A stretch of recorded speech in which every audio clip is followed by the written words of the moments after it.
शिरक माफ़ नहीं करता, शिरक के अलावा अल्लाह हर गुनाह को माफ़ कर देता है। शिरक के अलावा वो हर गुनाह को माफ़ करता है, शिरक को माफ़ नहीं करता। तो शिरक से तौबा पहले काम। फरमाया इस रात अल्लाह माँ बाप के नाफरमान औलाद को भी माफ़ नहीं करता। जो अपने माँ बाप का नहीं बनता उसे अल्लाह अपना नहीं बनाता। जो दूध पिलाने वाली का नहीं बनता रब उसे अपना नहीं बनाता। बूढ़े बाप का जो नहीं बनता वो रब उसे अपना नहीं बनाता।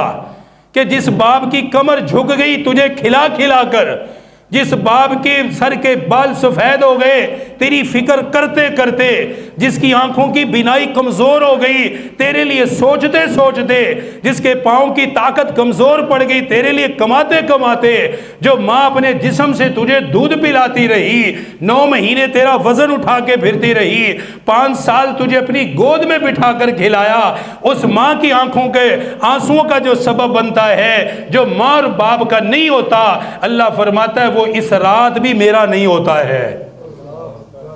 इस रात भी मैं उसे अपना नहीं कहता, मेरी तरफ से वो बरी है, मैं उसे माफ नहीं करता।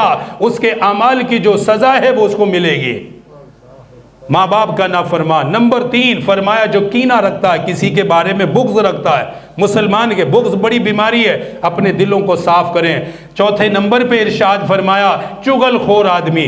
आजकल तो लड़ाइयाँ चुगली पे चल रही हैं, इधर उधर की लगा के उसको उसके साथ, उसको उसके साथ। ये चुगलखोरी खानदान के खानदान बर्बाद कर देती है। मियाँ बीवी के फसाद की बुनियादी जड़ चुगलखोरी है।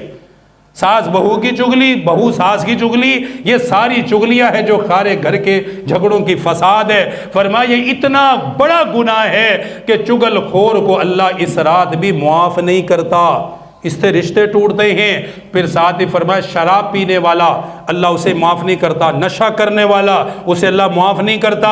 इसी तरह फरमाया कातिल आदमी, किसी को कत्ल करने वाला अल्लाह उसे भी माफ़ नहीं करता। जो अपनी शलवार तहमत टखनों से नीचे रखता है उसे भी माफ़ नहीं करता। ये हदीस पढ़ लीजिए, जिसको नहीं मिले मुझसे ले लीजिए। शलवार टखनों से नीचे, तहमत टखनों से नीचे, फरमाया उसे भी अल्लाह माफ़ नहीं करता। हाँ तौबा कर ले तो तौबा तो हर माफ़ी का इलाज है। इसलिए अपने माँ बाप जो नाराज़ हैं उनके लिए दुआ करेगा, दुनिया से चले गए मौजूद है उनको राज़ी करे, माफ़ी मांग ले, इंशाअल्लाह।